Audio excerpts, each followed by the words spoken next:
اعوذ باللہ من الشیطان الرجیم، بسم اللہ الرحمن الرحیم۔ السلام علیکم، آپ دیکھ رہے ہیں گلوبل ڈیفنس ویو،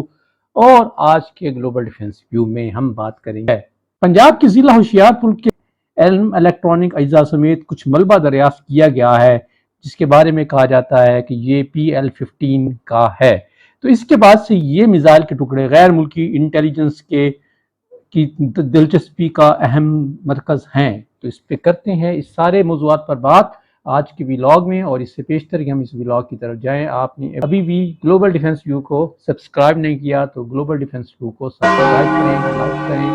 شیئر کریں، اور کامنٹ سیکشن میں اپنا فیڈ بیک ضرور دیں۔ کہ بھارتی میڈیا کے مطابق بھارت کے ضلع ہوشیارپور کے گاؤں کامی دیوی میں اہم الیکٹران اجزاء سمیت کچھ ملبہ دریافت کیا گیا ہے، جس کے بارے میں کہا جاتا ہے کہ یہ PL-15 کی باقیات ہیں۔ اس کے بعد سے یہ میزائل کے ٹکڑے غیر ملکی انٹیلیجنس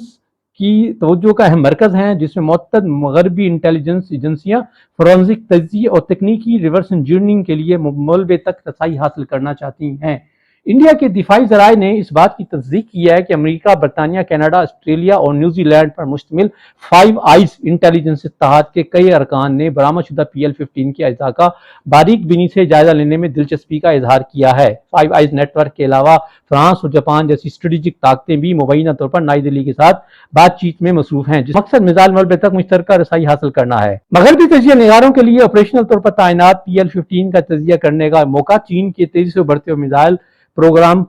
پر ڈالنے کا نادر موقع مہیا کرتا ہے، خاص طور پر اس وقت میں جبکہ یہ نظام امریکی ساختہ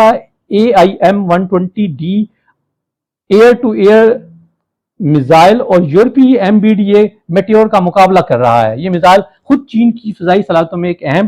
جست کی نمائندگی کرتا ہے، جو ماک 4 کی رفتار تک پہنچنے اور 300 کلومیٹر کے فاصلے پر فضائی ہدف کو نشانہ بنانے کی صلاحیت رکھتا ہے۔ PL-15 کا ایکسپورٹ ویژن 145 کلومیٹر کی مار تک کر سکتا ہے۔ اگر ہم بات کریں اس کے طول و عرض کی، تو PL-15 کی لمبائی تقریباً 4 میٹر یعنی 13 فٹ ہے، اور یہ لانچ وزن 200 سے 250 کلو گرام تک کے درمیان ہے۔ تو اب جبکہ جو انڈیا کے اندر جو میزائل کے ٹکڑے دکھائی دیے جا رہے ہیں وہ کم از کم 4 میٹر کی نہیں دکھائی دیتی، اور نہ ہی ان کا وزن لگتا ہے کہ وہ 200 سے 250 کلومیٹر کے درمیان۔ چلیں مان لیتے ہیں کہ فضا میں ٹریول کرنے کی وجہ سے اس کا فیولز کچھ کم ہو گیا ہوگا، تو بادی النظر میں بظاہر تو یہ لگتا ہے کہ موقف ہے یا کوئی اس کی ڈمی کاپی ہے جو بنائی گئی ہے۔ چلیں بہرحال انڈیا کے ذرائع کلیم کرتے ہیں تو یہ PL-15 ہے۔ تو بھارت کے اندر PL-15 میزائل کے ملبے کی دریافت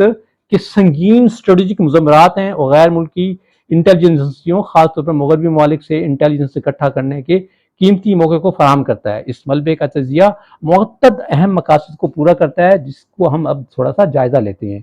اس میں نمبر 1 ایک تو اس میں کہ ریورس انجینئرنگ کے لیے تکنیکی معلومات کا حصول۔ مغربی انٹیلیجنس ایجنسیاں جیسے امریکی DIA، NSA، CIA متعلقہ دفاعی کنٹریکٹر PL-15 کے الیکٹرانکس، پروپلشن سسٹم، رہنمائی کے اجزاء اور ڈیٹا لنک ماڈیولز کے فورنزک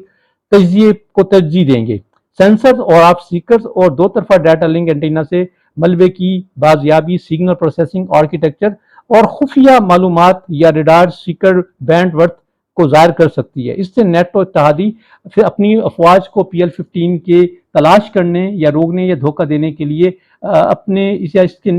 رہنمائی کے نظام میں خلل ڈالنے کے لیے الیکٹرانک کاؤنٹر میجرز پروٹوکول کو بہتر بنا سکتے ہیں۔ میزائل کے ریڈار سیکر کی جانچ پڑتال کر کے انٹیلیجنس سروسز PL-15 کے ریڈار فریکوینسی اور ٹریکنگ رویے کا اندازہ لگا سکتی ہے۔ اگرچہ PL-15 کا ملبہ پاکستانی JF-17 یا J-10C سے نکلا ہے، تو یہ واقعہ چین کی طرف سے طویل فاصلے تک مار کرنے والے ریڈار گائیڈڈ میزائل کی برآمد کی تصدیق کرتا ہے، جس کے بارے میں پہلے خیال کیا جاتا تھا کہ یہ صرف people liberation army, air force یا نیوی کے لیے مخصوص ہے۔ اس سے مغربی انٹیلیجنس شراکت داروں کو جنوبی ایشیا یا اس سے باہر اگلی نسل کے چینی ہتھیاروں کے پھیلاؤ کے حوالے سے کیے جانے والی معلومات کی جانکاری ملے گی۔ ملبے کے تجزیے کا تخمینہ لگانے سے چین کے اکثر مبالغہ آمیز میزائل کارکردگی کے دعووں کی توسیع کی تردید کرنے میں مدد ملے گی، جیسے کہ PL-15 کی مبینہ رینج 300 کلومیٹر سے زیادہ اور اس میں ریم جیٹ انجن یا جدید اینٹی اسٹیلتھ صلاحیتیں ہیں۔ اس حوالے سے یہ بات بہت اہم ہے کہ کیونکہ چین اکثر ہی اپنے اسلحے کے حوالے سے معلومات جو ہے اس میں ٹرانسپیرنسی نہیں رکھتا، تو اس حوالے سے یہ جانچنا بھی کہ آیا چین کی یہ ٹینڈنسی ہے یا یہ اس میں صرف پروپیگنڈا ہے۔ اس کے علاوہ اس میزائل کے ملبے ریجن کے کمپوننٹس کا سراغ لانا بھی ہے کہ آیا اس میں کوئی روس کی ٹیکنالوجی استعمال تو نہیں کی گئی، خاص طور پہ ریڈار یا پروپلشن ٹیکنالوجی یا اس کے ایونونکس میں۔ تو اس حوالے سے ایجنسیاں اس قدر معلومات سے روس کے خلاف بھی کچھ پابندیوں کے حوالے سے کچھ اہم مواد حاصل کر سکتی ہیں، جو کہ چین اور روس کی دفاعی تعاون کے ثبوت پر پابندیوں کے نفاذ یا فوجی صنعتی ٹریکنگ کو مضبوط بنانے میں کردار ادا کر سکتا ہے۔ بھارت کی فضائی حدود میں PL-15 کی تجدید شدہ تعیناتی اور اس کے استعمال سے مغربی اسٹریٹجک حلقوں میں یقینی خطرے کی گھنٹی تو بج گئی ہے، جس سے ان علاقوں میں BVR خطرے کے نظریات کا فوری جائزہ لیا جا رہا ہے کہ جہاں چین کے ہتھیار برآمد کیے جاتے ہیں یا جہاں برآمد کیے جانے کا امکان ہے۔ تو اس حوالے سے پاکستان کے پاس اگر PL-15 تیاروں میں انٹیگریٹڈ ہیں تو امریکہ، برطانیہ، نیٹو کے منصوبہ سازوں کو اب ان میزائلوں کی جنوبی ایشیا یا بحر ہند، بحر الکاہل کے متعلق مستقبل کی کسی بھی فضائی مہم میں شمولیت یا آپریشنل منصوبہ بندی کے حوالے سے ایک کاؤنٹر اسٹریٹجی شامل ہو سکتی ہے۔ میزائل ملبے سے حاصل ہونے والے نتائج کا تجزیہ ممکنہ طور پر عام کر کے مغربی انٹیلیجنس ایجنسیاں اس واقعے کو بے نقاب کرنے یا سفارتی دباؤ ڈالنے کے لیے بھی استعمال کر سکتی ہیں۔ PL-15 کی ساخت اور ٹیکنالوجی کو سمجھنے سے Raytheon, MBDA، lock head Martin یا BAE سسٹم جیسے مغربی دفاعی اداروں کو کارکردگی بہتر بنانے کے ساتھ ساتھ جوابی میزائل سسٹم، ڈیوائس یا نئے BVR میزائل ڈیزائن کرنے میں مدد مل سکتی ہے۔ یہ تھا جی آج کا ویلاگ۔ امید ہے آپ کو اس ویلاگ کے جو کانٹینٹس ہیں وہ پسند آئیں گے۔ اگر آپ کو یہ ویلاگ پسند ہے تو اس کو لائک کریں، شیئر کریں اور کامنٹس میں فیڈ بیک ضرور دیں، اور گلوبل ڈیفنس ویو کو ضرور سبسکرائب کریں تاکہ آپ کو مزید آنے والے دنوں میں ایسے ویلاگ ملتے رہیں۔ خوش رہیں۔ السلام علیکم۔